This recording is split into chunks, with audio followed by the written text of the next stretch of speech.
네, 챕터 1의 두 번째 강의를 시작을 하도록 하겠습니다. 자, 이번에는 우리가 이제 첫 번째 강의에서는 컴파일 및 실행하는 방법에 대해서 이야기를 했는데, 이번에는 자바 프로그램을 우리가 한번 실행을 해봤으니까 그 어떤 원리로 실행이 되었는지를 이제 제가 여러분들에게 말씀을 드리려고 합니다.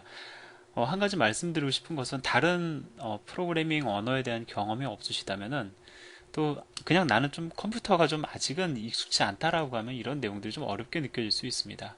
근데 이제 이거는 누구나 다 시간이 지나면 알게 되는 내용이기 때문에 일단 제 강의를 통해서 한번 이해를 해보시고 그 다음에 그래도 좀 이해가 안 된다라고 하면 좀 책을 한번 읽어보시고요.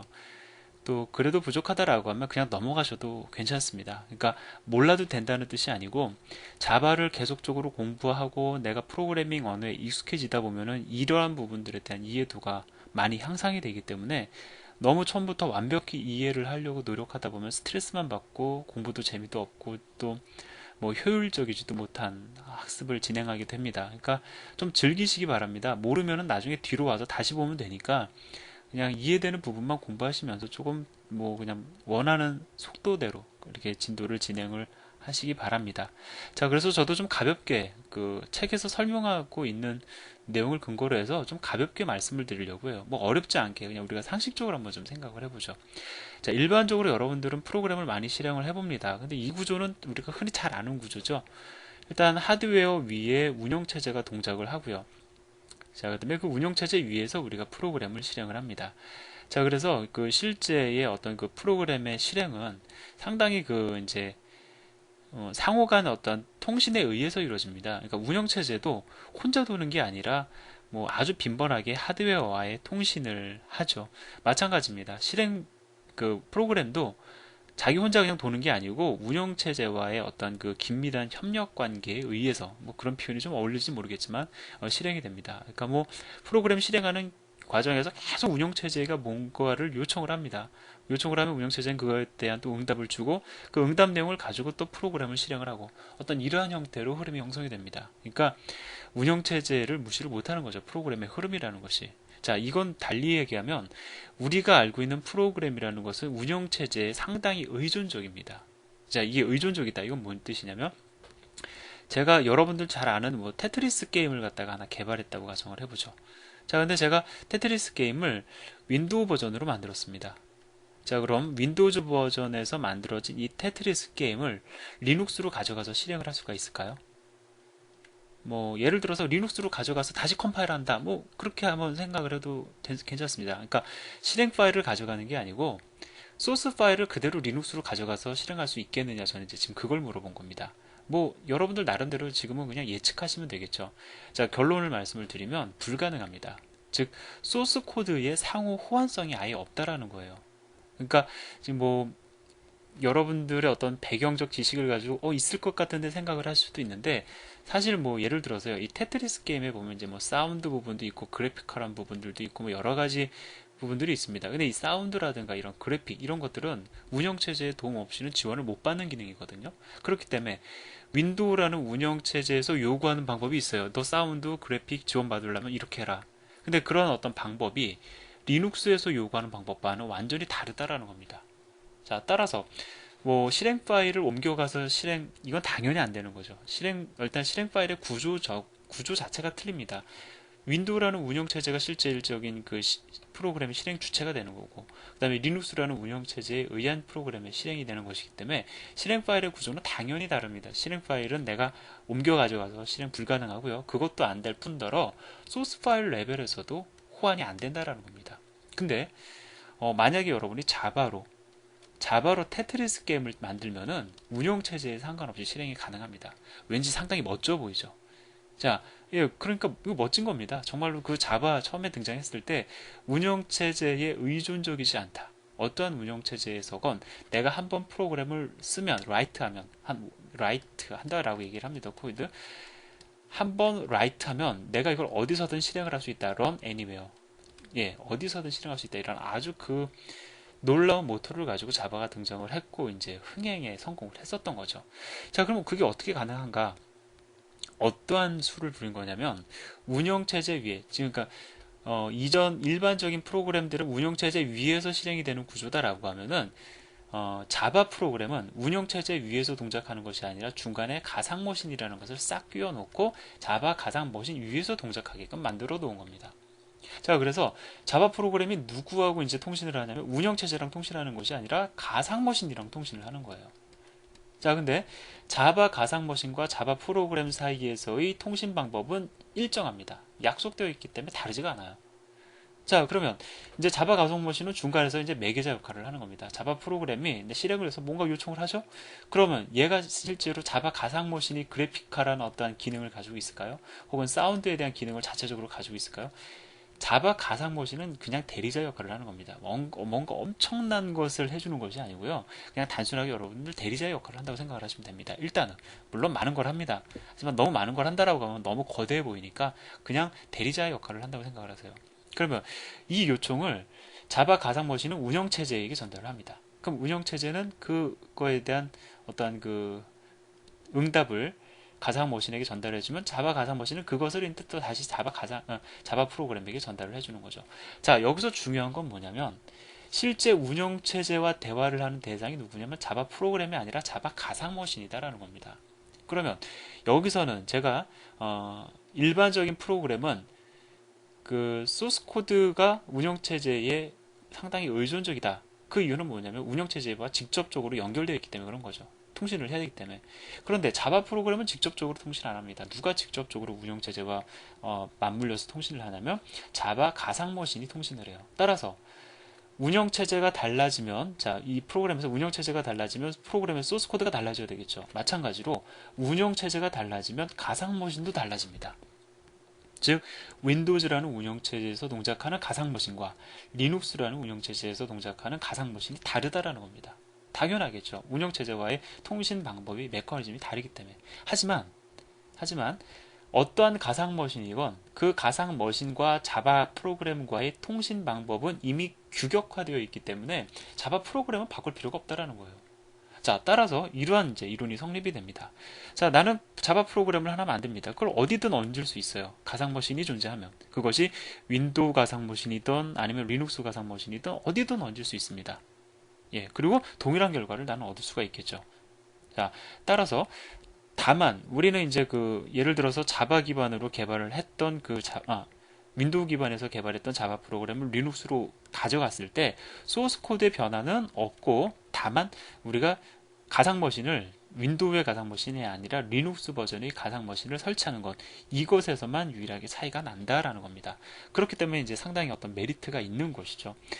실제로 여러분들이 나중에 실무 개발을 하다 보면 내가 예를 들어서 서버 프로그램을 하나 개발을 합니다. 근데 이 서버 프로그램을 리눅스에서도 윈도우에서도 동작하게끔 만들어야 되는 경우가 실제로 존재합니다.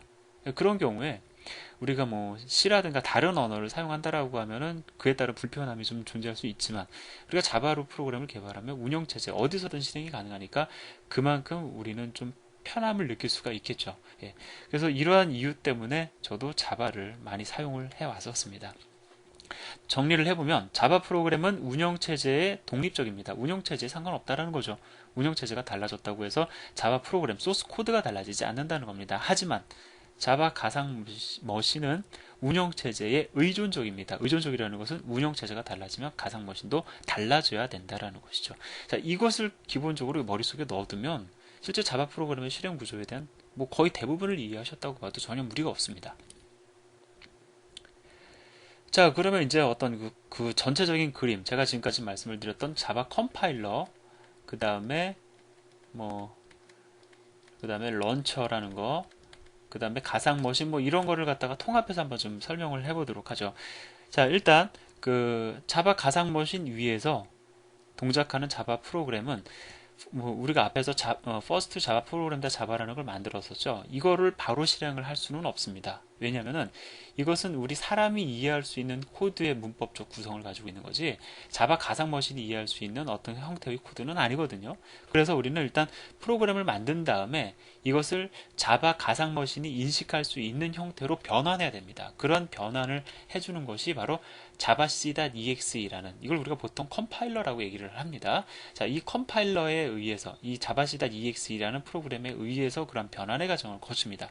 그리고 그 변환의 과정을 가리켜 컴파일이라고 하는 것이죠. 그리고 컴파일이 완료가 되면은 컴파일이 완료가 되었을 때 만들어지는 JVM, 즉 가상 머신이 이해할 수 있는 코드의 집합은 확장자가 클래스인 파일로 이렇게 묶여집니다. 즉 first java program.java가 컴파일 완료가 되면 first java program.class라는 파일이 만들어지고 이 안에 있었던 코드를 가상 머신이 이해할 수 있는 형태로 변환해서 여기에 저장한다라는 것이죠. 자, 따라서 실제 가상 머신 위에 올리는 대상은 확장자가 자바인 프로그램이 아니라 확장자가 클래스인 파일입니다. 자, 그러면 일단 내가 클래스 파일을 하나 만들었어요. 그럼 이제 가상 머신 위에서 동작을 시켜야 되겠죠.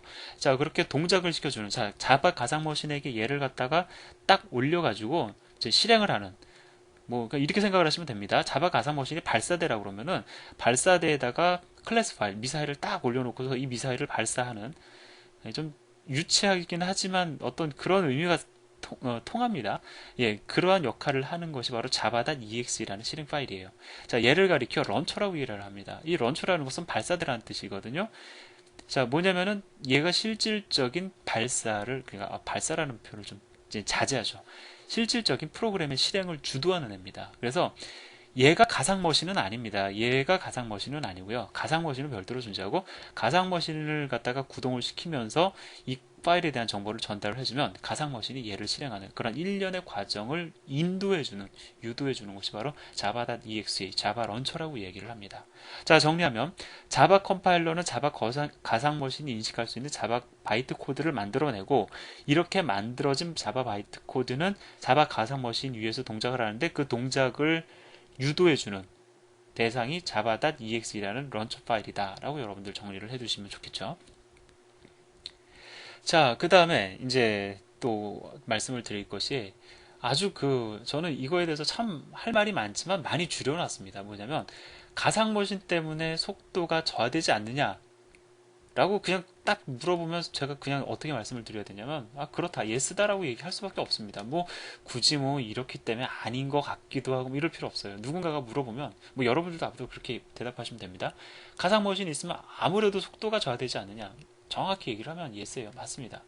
근데 그 저하되는 속도의 그 양이 자바의 장점을 갖다가 덮기에는 턱없이 부족하다는 겁니다. 즉 자바의 장점이, 즉 가상머신이 들어감으로 인해서 속도가 저하됐지만 가상머신이 있음으로 인해 가지고 등장한 장점은 이 속도라는 이 핸디캡을 덮고도 훨씬 남음이 있다라는 것이죠. 자, 뿐만 아니라 오늘날의 소프트웨어 환경에서는 자바 가상머신이 가져다주는 속도의 저하가 전혀 문제가 되지 않는다는 겁니다. 뭐 일단 하나씩 좀 읽어볼게요. 대부분의 소프트웨어는 속도보다 안전성이 우선시됩니다. 자, 따라서 자바를 기반으로 한 안전성 높은 코드를 만들어내는 것이 훨씬 더 이슈가 되는 상황이지 이 속도는 이슈가 될 상황이 아니다라는 거죠. 자, 그리고요, 속도 중요하다는 얘기 많이 합니다. 근데 이제 여러분들이 공부할 때와 실무로 이제 실무진으로서 개발할 때의 의미가 달라지는 게, 보통 속도다 얘기를 하면 이제 실행 속도라고 이제 많이 인식을 하죠. 근데 이제 뭐 지금은 여러분들한테 속도 이러면 100% 프로그램의 실행 속도를 얘기할 겁니다. 근데 이제 실무진으로 여러분들이 들어가시면 속도다라고 하면 뭐 약 7대 3의 비율로 3이 실행 속도이고 7은 개발 속도로 이제 인식이 바뀝니다. 즉 보통 속도다라고 하면은 소프트웨어 개발 속도를 많이 이야기합니다. 즉 소프트웨어의 개발 속도가 훨씬 더 중요하다라는 것이죠. 그리고 자바는 소프트웨어 개발 속도에 상당한 메리트가 있습니다. 다른 타 언어에 비해서 소프트웨어 개발 속도가 빠르다라는 장점이 있습니다. 자, 그 다음에 오늘날 개발되는 소프트웨어의 90% 이상은 인터넷 혹은 네트워크 기반인데, 이 인터넷과 네트워크 기반에서의 이슈는 인터넷 속도이지 프로그램의 실행 속도는 아니다라는 것이죠. 예, 여기 나와서 얘기하는 것처럼 인터넷 네트워크상에서의 소프트웨어 속도보다 데이터의 전송 속도가 중요하기 때문에 전송 속도 신경 쓰느라고 자바의 실행 속도는에 대한 그 핸디캡은 그냥 파묻혀 버린다라는 겁니다. 그리고요, 이게 좀 어려운 얘기가 될 수도 있는데, 인터넷 기반의 프로그램은 거의 대부분 데이터베이스 시스템과 연동이 됩니다. 그리고 속도가 문제가 생기면 거의 100% 데이터베이스 문제이지 혹은 뭐 트래픽 문제이지 그러니까 네트워크상에서의 데이터 송수신 속도가 문제이지 자바 자체의 속도 문제로 인해 가지고 문제화되는 이슈화되는 경우는 없다라는 겁니다. 따라서 여러분들 공부하시는 데 있어서 뭐 자바의 핸디캡 속도 때문에 내가 다른 거를 좀 더 공부해야 되지 않을까, 다른 것을 공부해야 된다라는 것은 맞는데 자바가 속도가 느리기 때문에 꼭 다른 것을 공부해야 된다라고 잘못 이해하지 않으셨으면 좋겠습니다. 한 가지 더 제가 말씀을 드리면 자바로도 게임이 개발 가능합니다. 물론 그런 회사가 많지는 않지만 이제 모바일 환경에서는 실제로 자바로도 게임을 많이 개발을 하죠. 이게 좀 다른 얘기인데 자바로 게임 개발 가능한 이유 좀 제가 말씀을 드려볼까요? 게임이다라고 하면은 프로그램의 속도가 중요한 게 아니라 여러분들 잘 아시다시피 그래픽 카드의 그 속도가 더 중요하죠. 그래서 여러분들이 뭐 다양한 언어를 가지고 개발을 하시더라도 우리가 흔히 요즘 얘기하는 3D 게임을 개발을 하려면 이 그래픽 카드의 어떤 도움을 받아서 프로그램이 실행이 됩니다. 그러면 자바로 내가 3D 게임을 만든다라고 했을 경우에 자바 역시 그래픽 카드의 도움을 얻어서 3D의 성능을 낸다라는 것이죠. 그래서 이론적으로는 자바로 3D 게임을 만들었다고 해서 크게 뭐 어떤 속도적인 어떤 그 핸디캡이 뭐 크지는 않다라는 겁니다. 물론 조금 있을 수는 있지만 그래픽 카드의 성능에 3D의 그 성능이 좌지우지되기 때문에 프로그래밍 언어에는 이슈가 크게 반영되지 않는다라는 것이죠. 그래서 실제로 3D 게임이 자바로 개발되는 경우도 있고요. 그 다음에 제가 했었던 일 중에서 요즘에는 이제 좀 많이 사라졌지만 핸드폰에 올라가는 이제 3D 게임들이 지금은 좀 많이 사라졌지만 한때 이슈가 된 적이 있었는데 그때 3D를 가속하는 어떤 그 그래픽 카드 역할을 하는 작은 칩 위에서 동작하는 자바 기반의 개발, 자바 기반으로 게임을 개발을 해서 이 그래픽 칩의 가속을 받을 수 있는 그런 어떤 모듈을 디자인했었던 적도 있습니다. 그러니까 가능하다라는 거죠. 제가 말씀드리는 것은 어떤 환경에서든 간에 자바를 속도 가지고 문제 삼지 말자라는 겁니다. 예. 괜히 제가 좀 흥분한 것 같은데 여러분들도 덩달아 흥분하지 마시고요. 어쨌든 뭐 속도 이슈화하지 말자라는 겁니다. 이 시간 이후로. 자, 그러면 일단 여기까지 정리를 하고 다음 강의 이어서 진행을 하도록 하겠습니다. 감사합니다.